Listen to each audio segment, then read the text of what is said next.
Olá, tudo bem com vocês? Meu nome é Lucas, este é o Diário de Leitura e hoje eu vim aqui fazer o book haul do mês de março de 2021.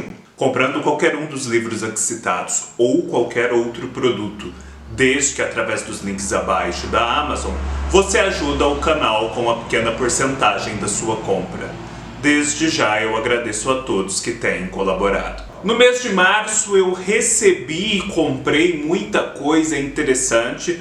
Como vocês verão, alguns itens que eu comprei e recebi eu inclusive já li e fiz vídeo aqui para o canal. E sendo assim, vou começar mostrando os livros que eu recebi.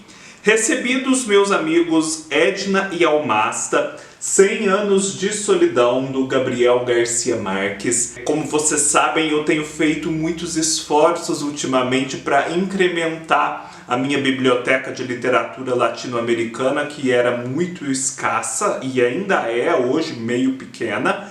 E Gabo é um escritor que faltava nessa biblioteca. Eu só tenho um outro livro dele que inclusive eu também recebi recentemente de um amigo. Fiquei muito contente por poder ter agora a oportunidade de conhecer essa história que é tão querida para tanta gente. Deles também eu recebi Viva o Povo Brasileiro, do João Ubaldo Ribeiro, que é um livro do qual eu havia me esquecido e que eles felizmente me relembraram da importância e do desejo que eu já tive um dia de conhecer essa história tão empolgante. Eu me lembro muito bem de ter assistido a um vídeo da Tatiana Feltrin falando a respeito e ficado muito interessado pela proposta do livro. E o João Ubaldo, como todos sabem, é um escritor muito engraçado, muito leve e ao mesmo tempo que muito consistente. Então é o tipo de leitura que a gente não pode perder. E esse livro me fez ver o quanto da prosa brasileira ainda falta ler. Eu tenho muitas lacunas nesse sentido. Às vezes eu fico meio chateado por não ler poesia, por não conhecer os nossos poetas. Mas mesmo na prosa que eu gosto, ainda há muitas lacunas. Por isso eu decidi esse ano prestar mais atenção nisso, tentar preencher essas lacunas. Não é um projeto literário, não é nada rígido assim, com uma timeline, mas é uma intenção que deve permear aí as minhas leituras ano afora. Nesse sentido, eu também ganhei do Carlos, do canal Livros e E-Books, que eu já convido vocês a visitarem. Todos os links estarão aqui embaixo. São Bernardo, do Graciliano Ramos, que é um livro que eu nunca li. Aliás, do Graciliano Ramos eu só li Vidas Secas lá na minha adolescência, na escola. Eu me lembro de ter gostado bastante, mas tenho certeza que vou tirar muito maior proveito agora que já sou um leitor mais maduro. Tenho vontade de ler São Bernardo, Angústia, Infância, Memórias do Cárcere, Caetés e por aí vai. Dele também eu ganhei o Jovem Torles, do Robert Musil. Já deixo aqui o link para o vídeo que eu fiz a respeito de O Jovem Torles. O Jovem Torles é uma história muito assemelhada e associada ao Ateneu, do Raul Pompeia, porque se passa num internato, num colégio interno. E ele é um livro que eu imagino que prepare o leitor para avançar para a sua obra mais grandiosa, que é O Homem Sem Qualidades. Robert Musil é bem denso, porém ao mesmo tempo acessível. E o Jovem Torles já é denso, sendo a primeira obra escrita por ele, e sendo um livro menor em termos de extensão. Imagine agora O Homem Sem Qualidades, que é aquele colosso. Então, sugiro começar pelo Jovem Torles, que é denso, mas acessível, para depois dar o próximo passo. Os próximos livros que eu mostrarei a vocês fazem parte de um conjunto que eu denominaria de o conjunto da porcelana. Por que eu falo isso? Eu comprei do Edmund de Waal A Lebre com Olhos de Âmbar. O que é este livro? O Edmund de Waal é um judeu descendente de uma família de judeus ali da Europa do Leste, da Europa Central, que ao longo dos séculos 19 e 20 ganhou muito dinheiro foi muito influente, eram os chamados Efrussi, e eles, por exemplo, eram os maiores exportadores de trigo do mundo e tiveram muita conexão com as artes decorativas, com coleções. E por serem judeus, também enfrentaram todas as vicissitudes porque os judeus passaram no século XX. E o Edmund de Waal, então, vai contar um pouco da história dessa família, do seu trajeto pelo mundo, através de uma coleção muito preciosa de netsukes, que são pequenas estatuazinhas japonesas feitas de madeira ou marfim, muito delicadas, muito refinadas, que um ascendente seu, o Charles Efrussi, colecionou lá na Paris do século XIX, e essa coleção então rodou o mundo desde então. E por conta desse trajeto ele vai contar a história da família do século XX, desse cenário muito particular. E o Charles Efrussi, para vocês terem uma ideia de sua importância, ele teve como um de seus secretários por algum tempo o Marcel Proust. E o Proust se inspirou nele para criar o personagem Swann, que é um esteta que aparece em Busca do Tempo Perdido. Então, é muito interessante essa história. E essa história me leva a um outro livro do Edmund de Waal, chamado O Caminho da Porcelana, A Jornada de uma Obsessão, que este sim tem um caráter mais historiográfico e vai contar a história da porcelana. Por que é interessante a história da porcelana? Primeiro porque a porcelana foi por muito tempo uma técnica conhecida apenas dos orientais, muito invejada pelos europeus, e só foi descoberta pelos europeus recentemente, por exemplo, no século XVIII, se não me engano, por conta de toda uma história envolvendo alquimia, um rei obsessivo pela porcelana e também por suas propriedades místicas, porque os reis da Europa e muitos da época, e inclusive até hoje, atribuem à porcelana propriedades místicas e, portanto, a busca por uma fórmula para confeccionar porcelana era também uma busca mística. E essa porcelana surge em Dresden, na Europa, se torna muito famosa, é a porcelana de Meissen, e daí ganha o mundo através de artefatos de cozinha, aparelhos de jantar e também de bibelôs. O Edmund de Waal vai contar essa história, todas as relações e implicações disso, e dividir o livro em 3 partes: a porcelana no Oriente, a porcelana na Alemanha e na França, e depois na Inglaterra e no mundo. O livro, gente, é super barato, é lindo e barato, acho que ele está R$ 6,90 na Amazon. Ele vem com a jacket e essa capa dura brancona, como se fosse uma porcelana, uma louça branca. Por dentro ele tem um papel comum, um papel assim bom, né, papel pólen, e algumas ilustrações que são feitas no próprio papel pólen em preto e branco.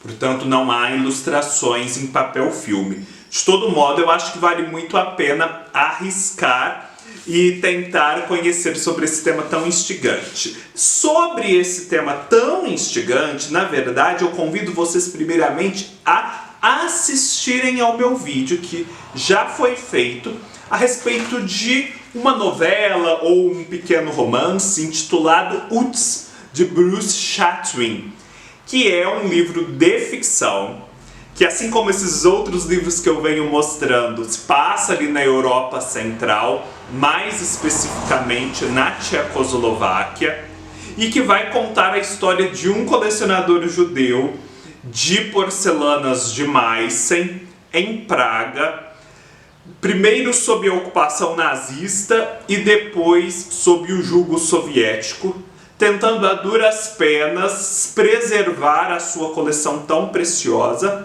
e, por conta dessa coleção, mantendo-se ali em Praga, num ambiente que lhe era hostil.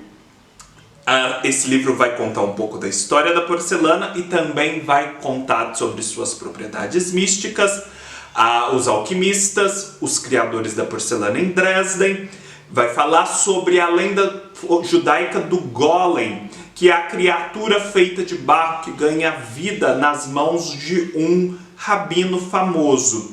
E essa história então vai fazer o link da porcelana e de suas propriedades místicas com a história mais antiga da criação do homem por Deus, lá no Gênesis, que faz o homem a partir do barro. Então essa busca do espiritual no material é o que pauta um pouco essa busca pela porcelana na Europa e também no Oriente. Não deixem de assistir ao vídeo, é bem bacana aquele livro e também muito acessível. Vou deixar todos os links aqui embaixo. Só para finalizar com Europa Central, com Europa do Leste, judeus que vieram para o Brasil, eu finalmente comprei neste mês, por conta de uma promoção na Amazon que eu acredito que ainda esteja valendo, vou deixar o link aqui embaixo para vocês, a história da literatura ocidental do Otto Maria Carpo. Eu vinha adiando há muito tempo a compra desse box, eu considero essencial para nós que trabalhamos com livros, como um livro de consulta ou um projeto de leituras futuro. E também como uma forma de homenagem ao Otto Maria Carpo, que tinha tanto conhecimento, que fez essa obra monumental, singular, entre todas as nações. É difícil você encontrar, mesmo em outras línguas, uma obra com tamanho, fôlego e erudição, e que veio para o Brasil, colaborou com o nosso país e nos legou isso em língua portuguesa. Eu tenho medo dessa edição se esgotar. Ela era publicada também pela Livraria do Senado. Me parece que a Livraria do Senado já não a disponibiliza mais. A Livraria do Senado até disponibiliza e-books deste livro de forma gratuita. Só que eu considero complicado ler este livro em e-book, porque é um livro que deve ter muitas notas, você tem interesse em consultar as notas. É um livro preponderantemente de consulta, então você precisa ter ele em mãos para manusear, dar uma olhada, uma passada de olho. Por isso preferi comprar a edição física. Comprei da editora Antofágica para fazer uma nova releitura, Triste Fim de Policarpo Quaresma, nessa edição belíssima em verde e amarelo, lembrando as cores da bandeira do Brasil. Dessa já deve ser a minha terceira ou quarta releitura deste livro. A última vez que eu o fiz foi em agosto de 2017. Já estou no processo de releitura na página 224.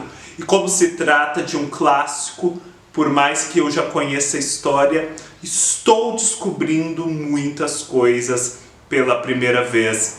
E isso tem me agradado muito e só mostrado a potência do livro. Vou mostrar para vocês um pouco da edição, que está belíssima e que também tem um aparato crítico considerável. A folha de guarda é essa azul, lembrando a bandeira do Brasil. Depois temos essas páginas com amarelo e azul e uns contrastes muito bonitos que a mim agradaram bastante. Vejam isso. E o livro, ele é todo ilustrado.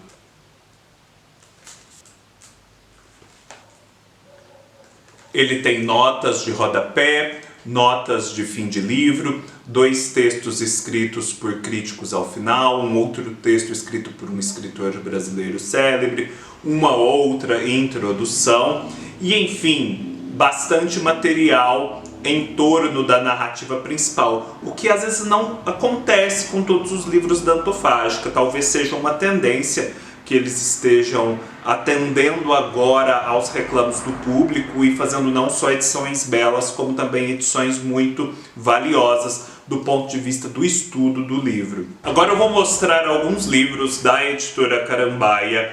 Mostro este Salambô, do Flaubert. Este é um livro muito interessante porque foi escrito pelo Flaubert logo depois da escrita e publicação de Madame Bovary, seu principal livro. E Madame Bovary causou todo aquele furor, ele foi até acossado pela censura à época e queria então mudar de assunto com seu segundo livro. E Salammbô vai se passar num ambiente totalmente diferente, vai se passar no século III a.C., em Cartago, no curso das Guerras Púnicas, num ambiente em que Salammbô é filha de um general que acaba de vencer os romanos com a ajuda de mercenários, e também, além de filha desse general célebre, uma sacerdotisa da deusa da lua, protetora ali de Cartago. Um dos mercenários está ali num festim que o seu pai promove, se apaixona por Salammbô, mas Salammbô, enfim, é uma mulher interditada enquanto sacerdotisa da deusa da lua. E ele, ao mesmo tempo que ama Salammbô e quer tê-la, se revolta contra o seu pai porque o seu pai deixa de lhes pagar o soldo que era devido a eles enquanto mercenários. Então o livro vai contar toda essa história. Segundo eu pesquisei nas fontes da editora Carambaia, este livro, o Flaubert se esmerou muito na escrita dele, consultando mais de 200 livros de história propriamente dito. Então é um romance histórico, parece muito consistente. Essa edição é super bonita, olha, já uma referência à lua, folha de guarda, olha que lindo.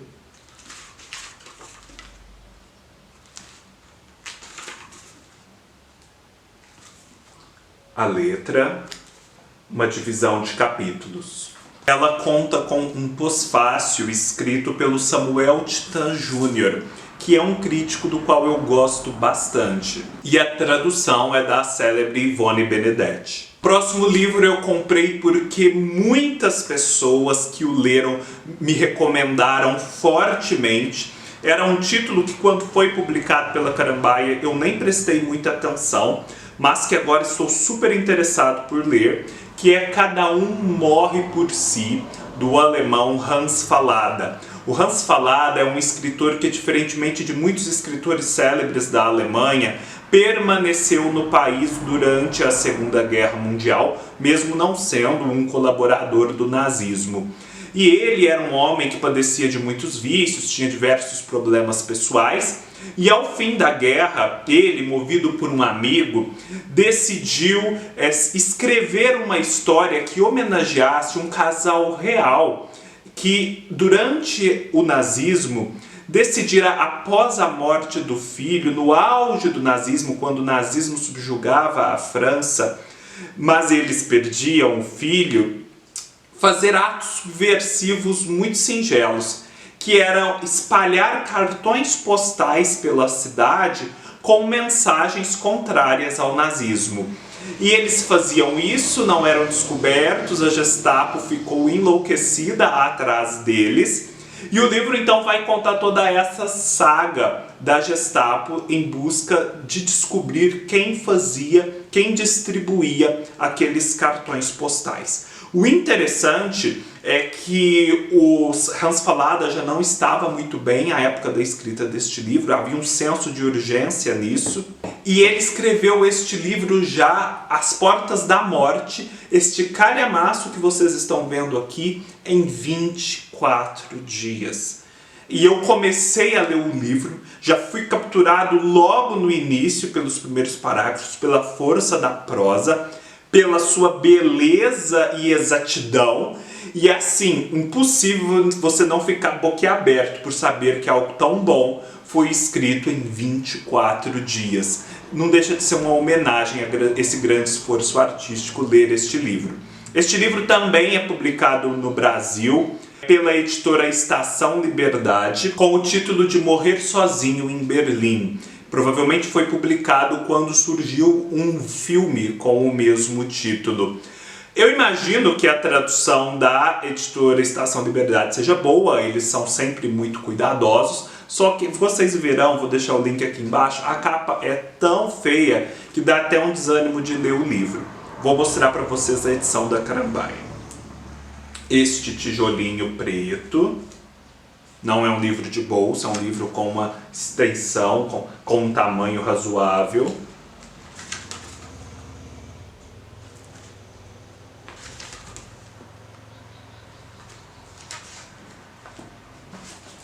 a letra, a divisão dos capítulos. Ao final, há um pós-fácil escrito por Sonali Bertuol. O próximo livro é de um escritor russo, mas nascido na Bélgica, filho de pais russos, chamado Viktor Serge, que se chama O Caso Tulaev. O Viktor Serge é conhecido por ter vivido importantes momentos do século XX russo, preponderantemente aqueles relacionados à Revolução de 1917.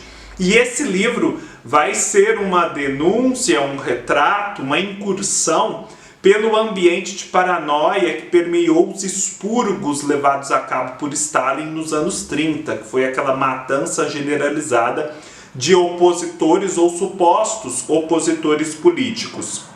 E este livro, então, vai partir de um assassinato banal, que pelo visto nem tem a ver com política, mas que acaba ganhando contornos políticos na medida em que vai sendo investigado.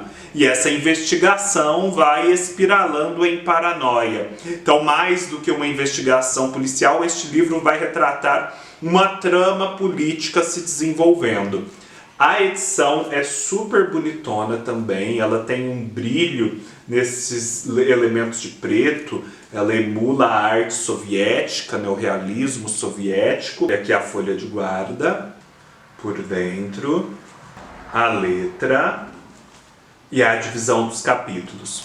Ao final, ele contém um pós-fácil da Susan Sontag, que gostava muito desse escritor, é um pós-fácil bem extenso. Também da Rússia trouxe este Laska de Vladimir Zazubrin, que é um pequeno livro que vai também contar sobre esse período mais duro da história soviética, mas pelos olhos de um responsável pela matança desses opositores políticos. Nesse sentido, eu me lembrei muito de As Benevolentes, do Jonathan Littell, porque em As Benevolentes também acompanhamos as atrocidades cometidas, mas pelos nazistas, pelos olhos de um oficial nazista que participou de tudo isso. E é engraçado porque até a capa, lembra, o vermelhão das Benevolentes também está aqui, presente não só na capa, como também no corte, que é pintado. Por dentro ele está em preto. A letra, ele tem aquele formato compridinho. A tradução é do Irineu Franco Perpétuo, direto do russo. O autor, para vocês terem uma ideia, morreu assassinado à época pelo Stalin. E o pós-fácil também é do Irineu Franco Perpétuo. Como vocês sabem, além de literatura latino-americana, literatura espanhola, eu tenho me dedicado a incrementar a minha coleção de literatura italiana, porque eu sempre a considerei muito exígua em comparação com a importância desse país e especialmente pela importância desse país para o Brasil. Afinal, dessa última leva de imigrantes, os imigrantes italianos se fizeram sentir muito na nossa cultura. Aproveitei a oportunidade, comprei da Carambaia Juncos ao Vento, de Grazia Deledda. Grazia Deledda é uma grande escritora italiana, a segunda mulher a ganhar o Prêmio Nobel de Literatura em 1926.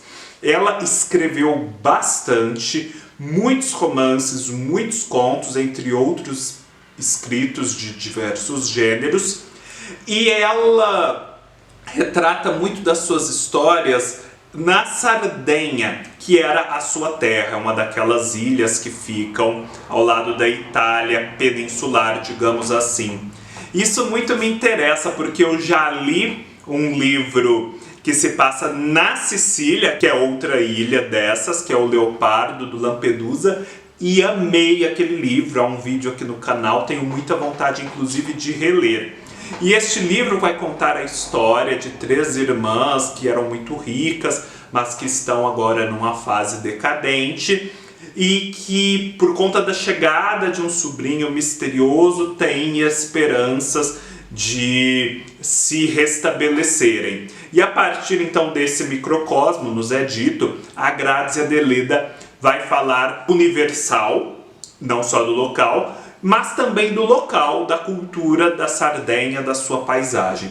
Este é um livro muito delicado, emulando provavelmente os juncos ao vento, a leveza disso. Ele é todo branco, é meio que um papel manteiga, um papel de seda o que envolve o livro. Foi uma das primeiras publicações da Carambaia, vejam só. Por dentro a forma como eles expõem o número do capítulo é um pouco diferente aqui do lado. E ele é um livro com uma introdução de uma especialista, a Maria Teresa Arrigoni. Dessa escritora, a editora Moinhos vem publicando alguns livros. Já publicou A Cidade do Vento e agora está publicando Elias Portolù. Vou deixar os links aqui embaixo. Por fim, com o objetivo de conhecer mais da Itália e da sua literatura, por consequência, eu comprei Pequeno Mundo Antigo, do Antonio Fogazzaro, com tradução da Ivone Benedetti, assim como Salambô do Flaubert, que é um livro que vai se passar no norte da Itália, que tem toda uma cara de romance histórico, porque vai acompanhar um casal que tem muita dificuldade em se formar por conta da oposição que se lhes faz, já que eles têm ideias diferentes, ideologias, crenças e proveniências sociais distintas. E eles vão ser acompanhados aqui neste livro desde a primeira tentativa de independência da Itália no século XIX em relação à Áustria, até as vésperas da Segunda Guerra Mundial, quando finalmente se forma o Reino da Itália. Pelo menos é assim que está na descrição do livro. Também super interessado, dessa vez para conhecer o norte da Itália. Aqui vocês podem ver aquele lago famoso em que a fronteira com a Suíça se estabelece. O livro é bem bonitinho também. Ele tem um formatinho menor, só que não chega a ser de bolso não. Podem ver que a diagramação é bem confortável. E ele conta com um pós-fácil escrito por Anna Nemi. É isso, pessoal. Espero que tenham gostado. Se gostaram, deem um like, deixem seus comentários, se inscrevam no canal, me sigam no Scoob, no Instagram e no Facebook. Todos os links estarão aqui embaixo. Comprem através dos links abaixo da Amazon e ajudem o canal. Leiam-me no meu blog e nos vemos numa próxima oportunidade. Até mais!